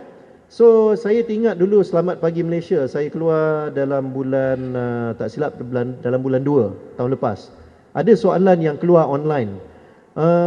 Mereka bertanyakan Tuan Haji seorang tu daripada Perak, had umur untuk menjadi sukarelawan. Saya kata nak jadi sukarelawan ni, nak jadi Ansarullah ni tak ada had. Umur tu tak ada had. Jadi dia tak ada cerita pencen ataupun tidak. Asalkan pemikiran waras, sekurang-kurangnya kalau tak boleh keluar ke medan pun boleh duduk depan PC, boleh buat designing sikit ke, type sikit ke apa, insya-Allah khalas. Boleh saja. Ruang dan peluang itu ada. Ya. Jadi itu setakat yang boleh saya ulas. Dan insya-Allah pergerakan kami dalam 2012 ini ialah untuk terus menerus bertemu dengan sahabat-sahabat TNC kita di UPM yang dah menunggu pun kedatangan saya, di UKM dan juga khususnya di Uniten, untuk kita mengembelingkan tenaga pelajar-pelajar di sana untuk terlibat. Anak-anak kita, ahli-ahli ikram, ahli-ahli gym ni pun banyak agak yang saya offer. Lepas daripada universiti, dah tak tahu apa nak buat lepas graduate, sementara tunggu dapat kerja, mai terlibat dengan kita. Kalau you all tak claim duit makan, kita bagilah RM20. Itu je yang kita mampu. Tapi bagi anak-anak Al-Amin ni, RM20 ni tak ada apalah. Itu belanja mereka masa form 1 di Al-Amin kan. Sekolah rendah Al-Amin pun dah belanja saya rasa RM10 satu hari. Betul Dr. Haji Syahrum? Tapi itulah yang kami mampu. Tapi yang pentingnya ialah kita menyediakan ruang dan peluang untuk maknanya mereka merasai aspek muslih itu sendiri. Maknanya ilmu mereka sudah ada, keterbukaan mereka itu sudah ada, tetapi di kalangan mungkin kawan-kawan muslih sahaja. Mungkin nampak yang jenis tudung-tudung yang sebegini. Mungkin nampak jenis yang janggut-janggut ataupun kupiah saja yang sebegini kan. Jadi kalau dengan kami, contohnya baru-baru ni apabila kita buat back to school di Maidin USJ, memang saya tekankan bahawa kita kena juga membagikan kepada bangsa lain. Maka di situ bukan kita nak cerita budak sekolah. Volunteers yang daripada SME Corp, ini pakcik-pakcik dan makcik-makcik yang dah bekerja. Kan? volunteers daripada Bank Negara Malaysia. Mereka kata inilah seumur hidup, inilah baru kali pertama dia kata betapa nikmatnya, dia kata, ya Allah, hai saya pun daripada wajah muka mereka itu betapa nikmatnya menguruskan anak yatim, dia kata pilih kasut di Maidin. Kan? Jadi nikmat bagi orang yang tak pernah merasa susah dan tak pernah melihat orang yang susah ini. Ya. Dan kemudian alhamdulillah kita buka peluang pula, kita bawa anak-anak keluarga India dari Kuala Selangor. Ini YB Dr. Zul punya parlimen lah, ya. Tapi tak kena mengena dengan itu. Kalau kena mengena secara kebetulan,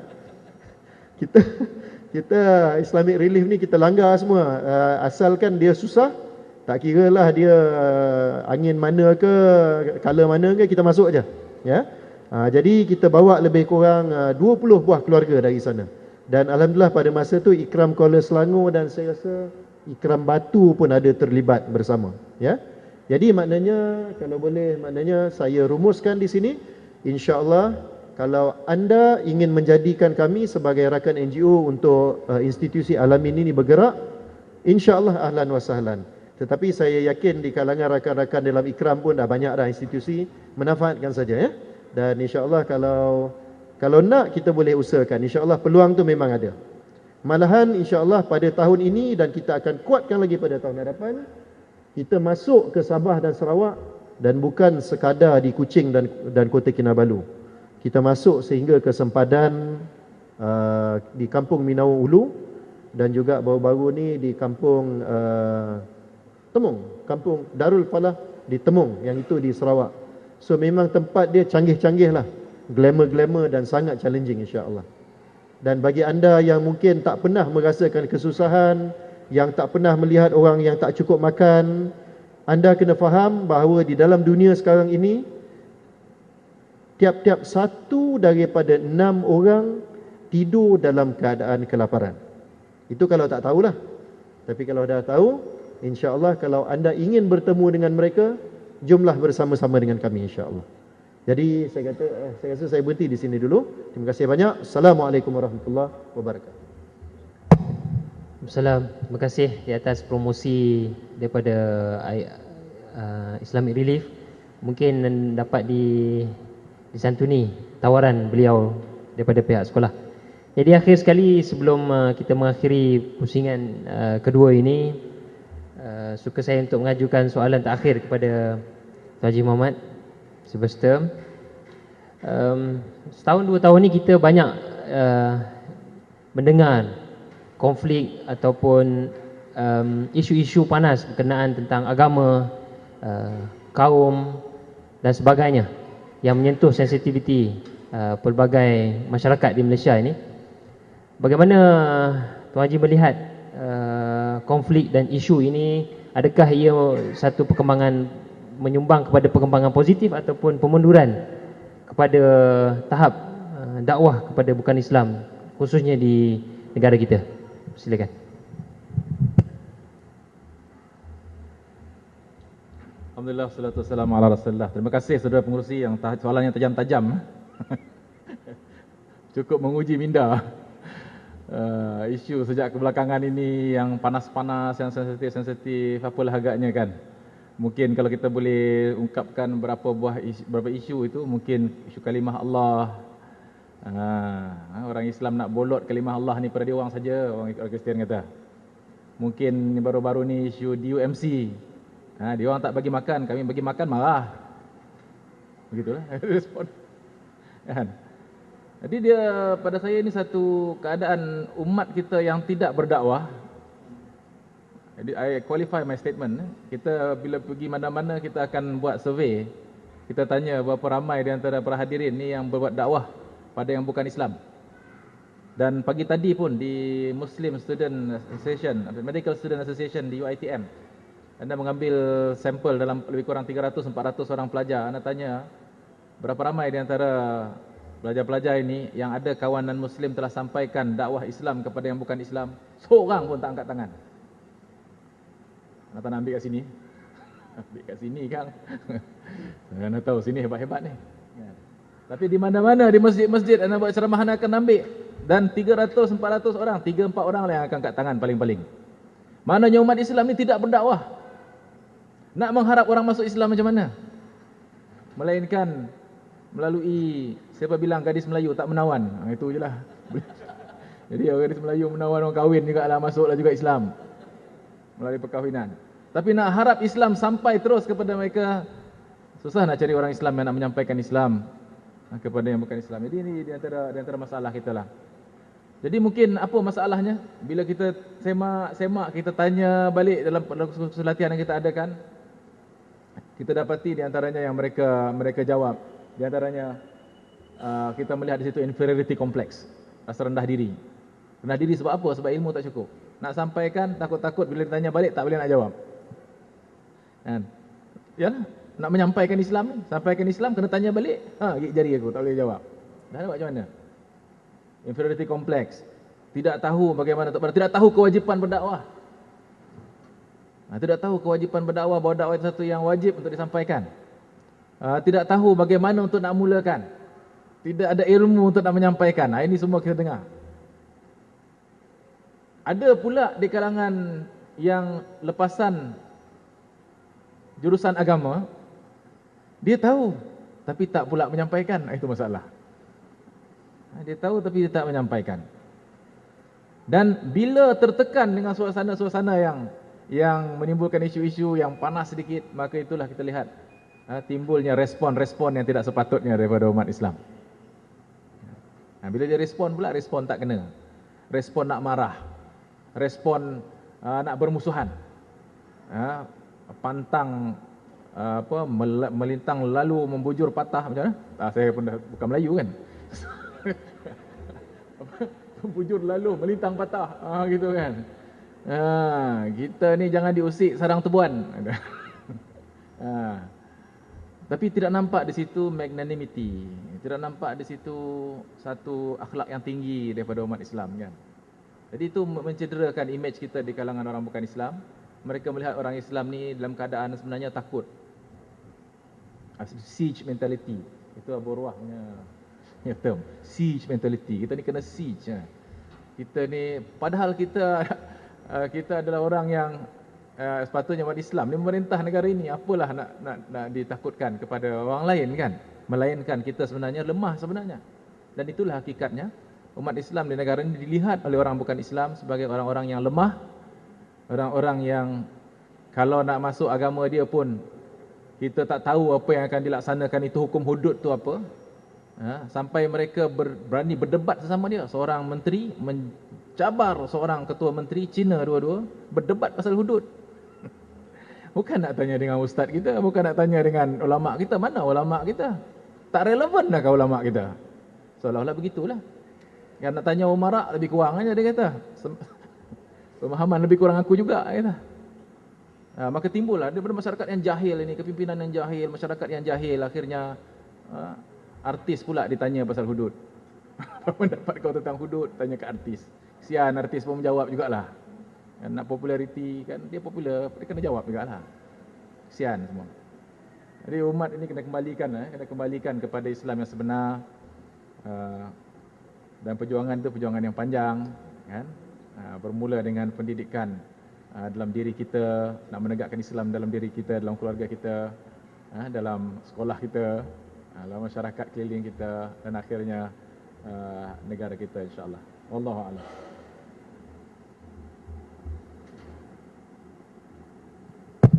Jazakallah khair kepada Tuan Haji Muhammad. Jadi seterusnya kita ada masa sedikit lagi untuk sesi soalan. Sekiranya ada soalan ataupun pandangan ringkas dan padat, boleh diajukan kepada ahli panel. Jadi kita ada mikrofon.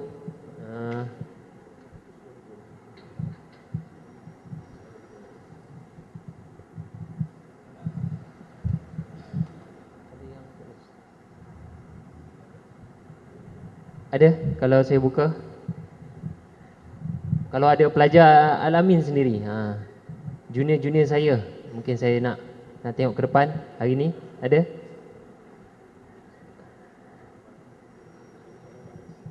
Soalan panas dibenarkan.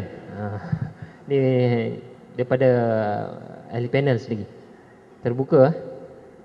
Ataupun pandangan bagaimana untuk melestarikan pendidikan Al-Amin dengan matlamat untuk menyantuni ummah.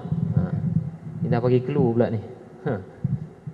Saya nampak ada ramai anak-anak muda hari ni mungkin mendapat aspirasi daripada anak muda Mesir. Mungkin ada soalan, pandangan. Silakan saudara. Ada? Yang baju hitam. Ada, silakan ke depan.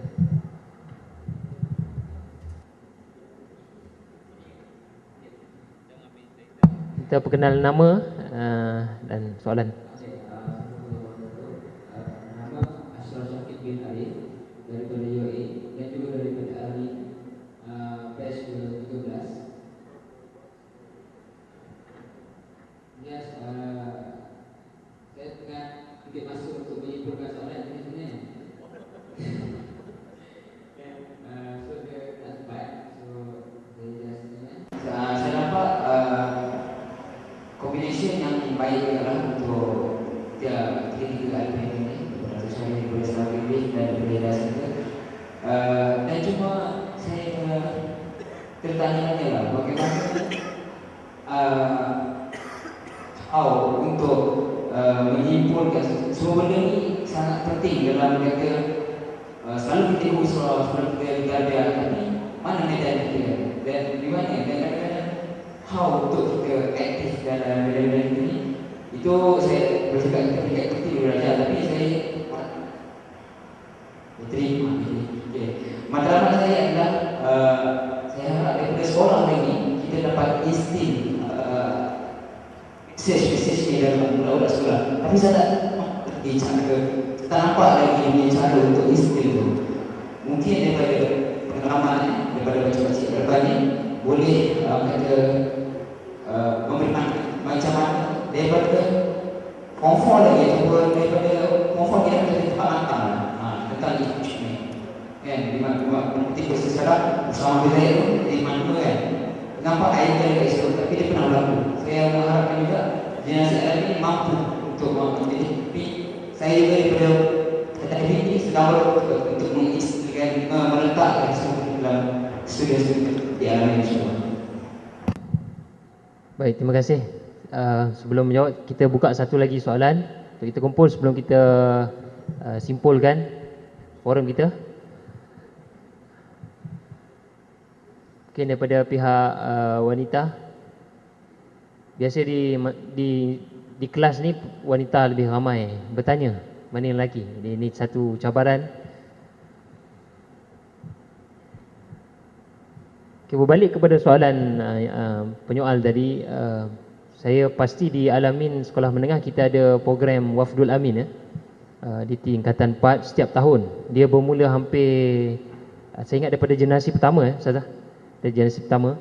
Jadi mungkin selepas ni ni bagi clue lah kepada panel bagaimana untuk mungkin kita boleh sinergikan program Wafdul Amin tu dengan projek-projek khas di Islamic Relief ataupun di inilah di Aqsa Sharif. Okey, jadi saya buka pada semua panel untuk menjawab dan merumuskan forum kita pada hari ini. Di sini pun tak apa, tak perlu. Haji Muhammad, silakan.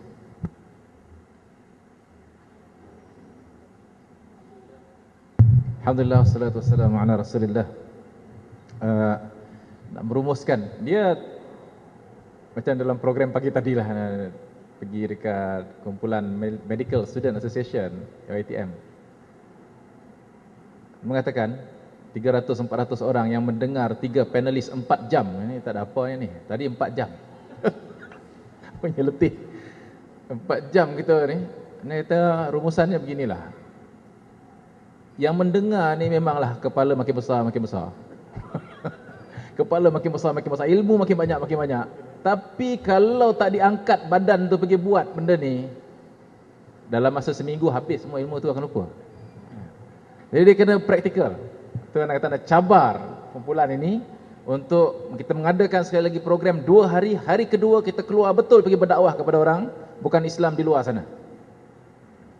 Baru kita tahu tinggi mana langit.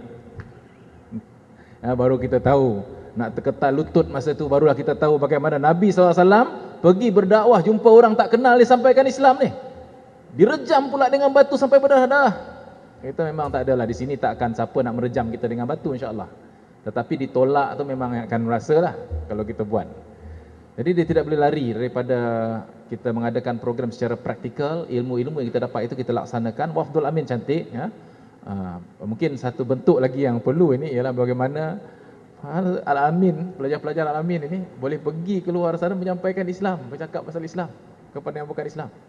Jumpa dengan mungkin kumpulan daripada sekolah Cina, bergaul dengan dia orang, sampaikan Islam pada rakan-rakan sebaya yang bukan Islam.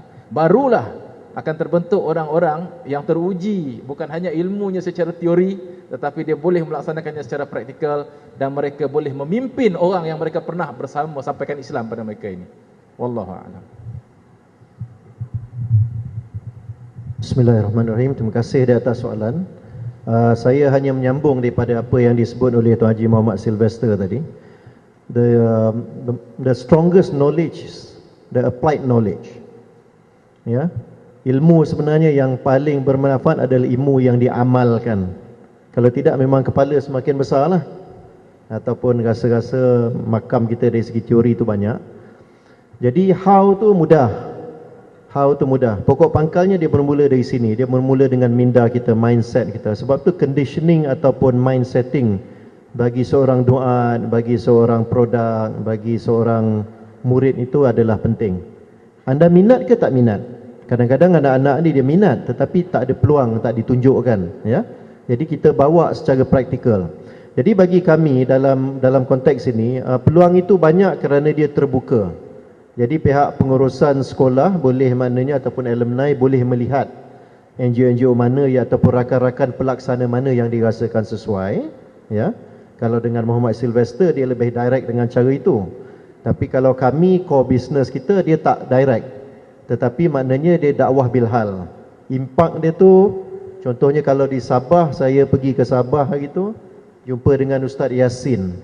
Kesan dia macam ni lah. Ustaz Yasin, Ustaz Yasin. Ustaz Yasin ni, he is a revert, sama bangsa dengan Ental lah kot, rasanya grup tu. Dia kata dia sentiasa mendoakan supaya ibu dia satu hari akan bersama masuk Islam. Ibu dia ni KW. KW ni ketua wanita. Tapi ibu dia ni adalah ketua wanita bagi pendakwah Kristian di tempat dia. Ibu dia ni pula kata ibu sentiasa mendoakan supaya kamu balik kepada agama asal kamu. Kan? Jadi macam tu dan mereka ada masa mereka tinggal sebumbung. Jadi apabila bertemu dengan saya, dia kata Tuan Haji kena datang lah. Dia kata sebab dia kata impak kotak-kotak itu datang. Dia kata ya Allah, dia kata membawa kesan lebur semua orang Kristian lebur. Sebab apa dia kata nama Islamik, sebab kotak ataupun branding kami adalah bantuan makanan dan bantuan untuk berbuka puasa. Ya, jadi bagi orang yang bukan Islam kita kira adalah bantuan makanan. Jadi peluang tu ada, saudara, ya. Kalau anda nak ke Sabah pun boleh hanya bawa kotak, tak payah cerita Islam. Ni kata bagi sedikit, kita datang ziarah, tanya khabar, bagi derma, khalas. Saya rasa itu pun sebagai permulaan, ya. InsyaAllah, jadi sebagai rumusan saya ialah insyaAllah peluang tu ada, ruang tu ada, pihak sekolah dan pihak alumni boleh uruskan, cuma kita nak ataupun tak nak. Ya. Wallahu a'lam. Assalamualaikum warahmatullahi wabarakatuh. Bismillahirrahmanirrahim. Alhamdulillahirabbil alamin. Rasanya jawapan yang dikongsikan oleh Akhi Muhammad Sylvester dan Haji Zairul Syafuddin tadi sudah lengkap.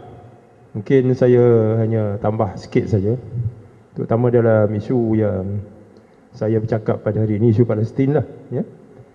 Sebenarnya isu Palestin ini adalah isu yang boleh menghidupkan aktivisme di kalangan khususnya orang muda. Saya sebenarnya baru balik daripada paintball challenge anjuran Aqsa Sharif Selangor. Ada 24 pasukan yang sedang bertempur sekarang ni, termasuk satu pasukan daripada Palestin, PCOM, Palestine Center Cultural Organisation Malaysia. Jadi saya sempat ke sana sebelum kemari dan akan ke sana balik sebab originally ataupun asalnya program penyampaian hadiah tu akan berlaku sebelum zuhur, tapi nampaknya program tu begitu mendapat sokongan sehingga dilanjutkan sampai pukul 5 petang ni rasanya. Ya. Jadi ini antara ruang-ruang ataupun saluran-saluran di mana kita boleh melibatkan orang muda. Bila kita bercakap tentang keprihatinan ataupun kepekaan terhadap khususnya isu Palestin, dia tidak hanya melibatkan kemampuan untuk berceramah saja. Kita nak bangkitkan masyarakat ni bukan dengan kata-kata saja, sebab Islam ni dia bukan medan kata-kata saja, tapi dia medan amal. Seperti yang telah dibuktikan oleh sahabat-sahabat kita, ya. Mereka keluar, terjun ke medan. Kat situ orang akan nampak keindahan Islam. Orang akan nampak bahawa we mean business, ya. Ini bukan sekadar lip service saja, ya. Kalau tidak, dia akan tinggal dalam bentuk retorika yang tidak akan mengubah apa-apa. Masyarakat tidak akan mendapat menerima manfaat. Yang disebut oleh ahli panel kita tadi, sebaik-baik umat yang terbaik, Muslim terbaik adalah yang paling bermanfaat. Jadi bermanfaat itu bukan daripada kata-kata, tapi daripada buah-buah amal dia, sehingga masyarakat mendapat manfaat. Dan saya suka menyebut satu contoh. Kebanyakan bila kita bercakap tentang aktivisme ni, keluar ni dan menterjemahkan kesedaran, menterjemahkan concern dalam bentuk amal ni, boleh kita lihat di masyarakat-masyarakat di barat. Ya. Sekarang ni kita lihat kesedaran terhadap isu Palestin dari sudut pelanggaran hak asasi manusia begitu tinggi di kalangan masyarakat barat. Bahkan kadang-kadang kita malu pula, mereka lah yang sebenarnya lebih ke depan ni dalam program boikot barangan Israel ataupun barangan yang menyokong Israel ni. Cukup rancak sehingga berjaya menggagalkan beberapa projek besar, termasuklah menggagalkan atau membatalkan kontrak yang telah pun dianugerahkan oleh Kerajaan Arab Saudi kepada sebuah syarikat Alstom yang membina rangkaian jalan kereta api LRT daripada Mesir ke daripada Madinah ke Mekah. Ini kita bercakap tentang kemudahan kereta api untuk jemaah haji. Yang kontrak ini dianugerahkan kepada sebuah syarikat Alstom yang juga membina rangkaian jalan kereta api LRT di Baitul Maqdis dalam rangka untuk membantu kerajaan Israel mengyahudikan Baitul Maqdis. Jadi suatu badan yang dinamakan BDS, Boycott, Divestment and Sanction, yang aktif di barat, telah berjaya menekan dan mendesak kerajaan Arab Saudi membatalkan kontrak ini. Alstom kerugian 10 juta bilion US dollar dengan pembatalan kontrak. We are talking about membina suatu rangkaian jalan akan memudahkan jemaah haji. Tapi oleh kerana projek ini juga dikendalikan oleh sebuah syarikat yang juga terlibat dalam proses mengyahudikan Baitul Maqdis, maka projek ini berjaya dibatalkan. Ini semua adalah hasil daripada kepekaan dan juga yang diterjemahkan dalam bentuk amal oleh kelompok muda khususnya. Satu yang paling mudah, saya pernah terbaca di sebuah universiti di Jerman, sebuah universiti Jerman. Pelajar-pelajarnya nak terjemahkan kebimbangan mereka ni dan keprihatinan mereka terhadap apa yang berlaku di Palestin, senang je. Dia susun kotak. Dia ambil kotak, dia susun jadi tembok tengah-tengah jalan tu. Main street in campus tu, dia susun kotak ni jadikan tembok. Lepas tu dia kata, this is the separation wall. So I am staying on this side, my family, my relative is on the other side, and we cannot communicate. Dekat situ pun sudah berjaya menyampaikan mesej. Tak perlu berceramah. Kalau berceramah ni nak cari fakta lah, nak praktis depan cermin lah. Mesej tak sampai juga, kan? Tapi dengan dalam bentuk sebegitu mudah, semua orang boleh memahami apa yang berlaku di Palestin. Jadi wallahu alam, sebagai anak-anak muda khususnya, bahkan pelajar-pelajar, bahkan mereka ini lebih kreatif lagi bila kita bercakap tentang menterjemahkan amal menterjemahkan kesedaran dalam bentuk amal ni dengan kemudahan teknologi yang ada pada hari ini. Rasanya diorang lebih kreatif lagi, lebih inovatif lagi. Ya, jadi yang pentingnya sekarang ni adalah dengan guidance, dengan mungkin panduan dan juga galakan daripada pihak sekolah, creativity dan innovativeness, anak-anak kita ni mungkin boleh disalurkan lagi dan boleh dipacu untuk bergerak aktif dalam masyarakat. Wallahu a'lam bishawab. Alhamdulillah, akhirnya kita sampai ke penghujung forum kita pada hari ini. Jadi mewakili pihak forum pada petang ni, ucap ribuan terima kasih kepada penganjur dan juga pihak lembaga kerana sudi menjemput kami. Terima kasih kepada semua ahli panel.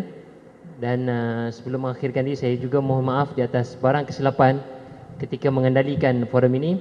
Semoga forum ini memberikan manfaat dan juga membuahkan amal kepada diri kita semua, insya-Allah. Wabillahi taufiq wal hidayah. Assalamualaikum warahmatullahi wabarakatuh. Pada kemusi.